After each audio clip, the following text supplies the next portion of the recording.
today we're here at Sangkanan, Manolo Portage, Bukidnon, and we're going to interview the Mrs. Lim for the farming. Before we conducted the interview with Mrs. Lim, we first sought proper permission to ensure that our activity was approved and done respectfully. We explained the purpose of our interview and how the information would be used for our study.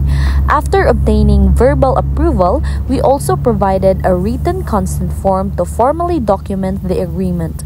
The farmer read and understood the contents of the form, and afterward, she willingly signed it as a sign of her voluntary participation in the interview. So, good morning, ma'am. Again, I am Joyce Anunciado, taga Zone E, Old Sangkanan, which is narin may karon na rin nag-interview sa inyo ang farm kay para sa amo ang performance tax sa among eskwelahan, which is sa NBSC. And then, among tuyo dari karon is para sa inyo ang farming. And then, nag-prepare may 10 ka question para sa imuha, ma'am. So, mag-start ta sa question 1. Unsa po inyo ang farm, ma'am? Unsa inyo ang mga tanom, unsa inyo ang gina-farm dari sa inyo? Mais. And then, unsa inyong method or kanang paagi bitaw sa inyong pagtanom sa inyong mga mais, ma'am? Pag harvest, daun gina siya sa traktor. Then, umay mo, isikan pas mo siya para guwapo siya. Para isikan pas mo para hindi ang kanang dawan. Okay, so, Darong just traktor. So, hi ma'am, my name is Princess Natasha Marabo. So, my question is, pila pud ka bulan ay ma-harvest sugod sa pagtanom? 4 months. 4 months to, depende na rin sa imo. Ang dry RBC, mahulog siya 4 months and 2 weeks. 4.5 weeks. So, pila pud ka bulan or week ay pwede magbutang og mga fertilizers? 1 month. Depende o gusto ka ikatulo, ikaduha sa kuan pa siya kanang 15 days mubo pa 10 days hindi mo siya ito man depende na din sa imo so kasagaran gid 1 month gid itaas naman siya sa idrisan then so puhon para kuwapo so Hapon mo ba palit og ano sa Binisa J karon sa Sidsi may karon may kuan si na discount kung asa kung makadiscount o makaloob.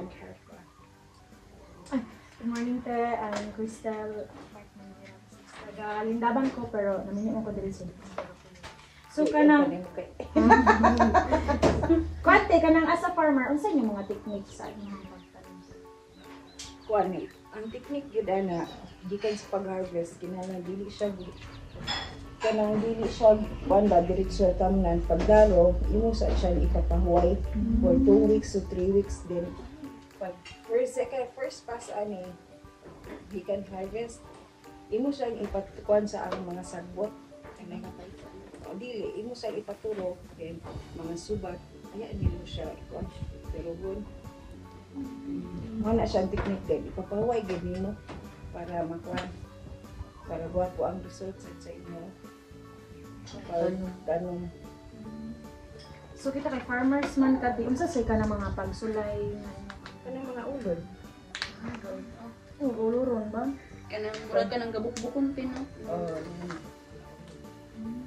Mo ginaisa. Sa side ka nang makakuan sa seeds bitaw na kanang kuan dili. Kanang gaogon dili kanang abi nimo og kuan maigi man di ay.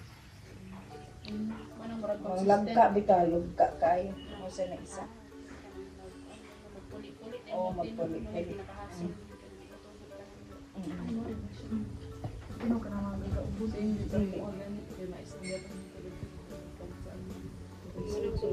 Consistent lagi inyong bahayan sa planet. Oo. So, good morning, T. I'm Maylin Yasan from Laguna. Ang sa inyong paagi sa pagpaligya? Kuan. Kanang ordinary na gyapon. Oh, kanang kuan, harvest time man karon. Dalat sa namo for depende sa panahon. Ipakuha lang diya man kanang real time. Ayun din kasi lang paano na ginagin suki niya. Then mo din among ipakuha dayon. So ta para Okay, depende man din kay marami kay ulanon ba atong panahon. Dili gid siya consistent na og pila gid ka days. Anang timing gid siya.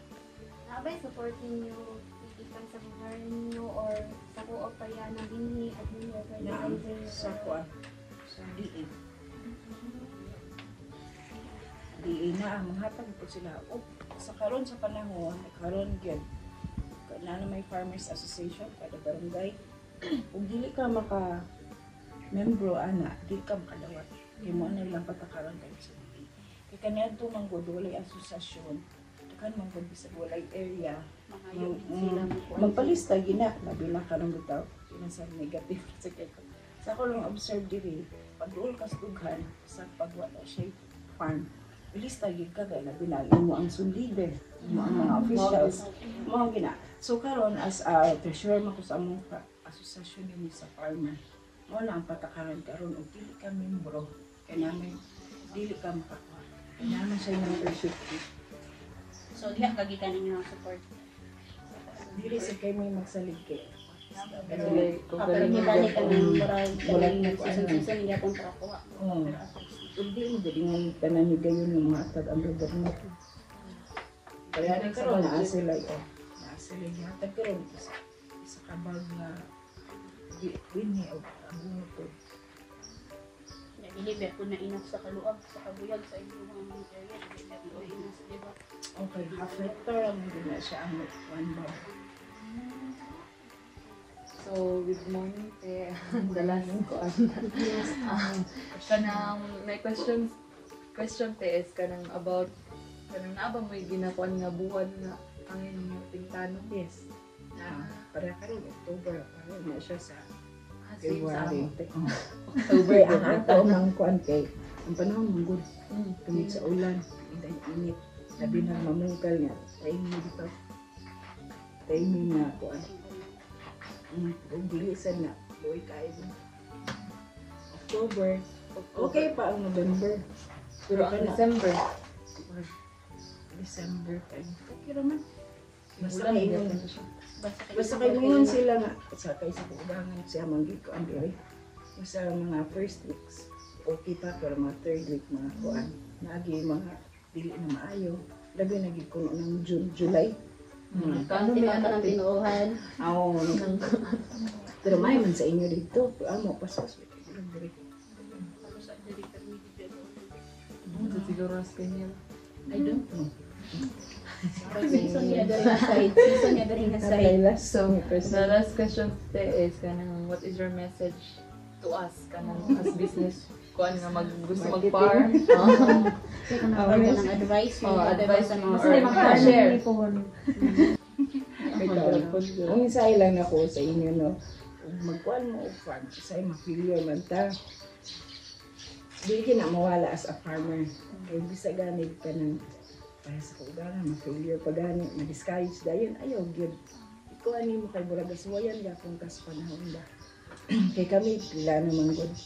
Gawalong pa sa una, pero ano ko? Sige, o sige, padayon sa kaan. Inyo nga yung din niya ang pag-farm sa uwan. Pero, sabi ko, mga anak, hindi ko na, o malaibaw mo gano'n mo, sideline din mo farm. Bila agad ang farm. Nagid sa, sabi nga pala na ano, sa yutaan ko.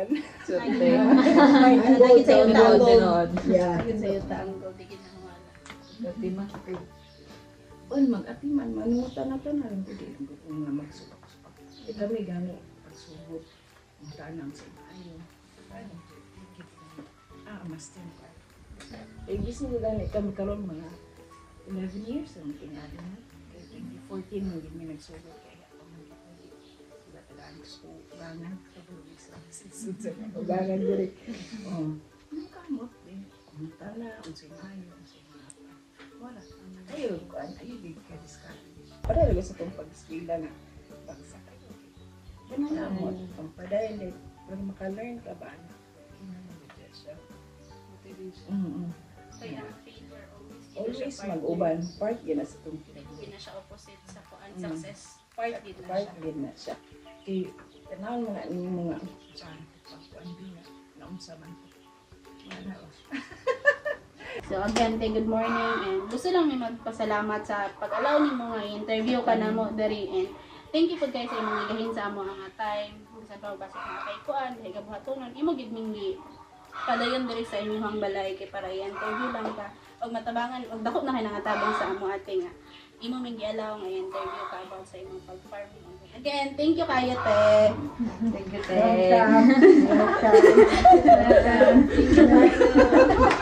From our interview with Mrs. Lim, we gain a deeper understanding of the challenges and dedication involved in farming. She shared how patience, hard work, and adaptability are essential to overcome difficulties such as changing weather and handling challenges well. Through her story, we learned to value the efforts of local farmers who plays a vital role in providing food for the community and sustaining local livelihood. We are the Group 2 from IBM 172. Thank you and God bless.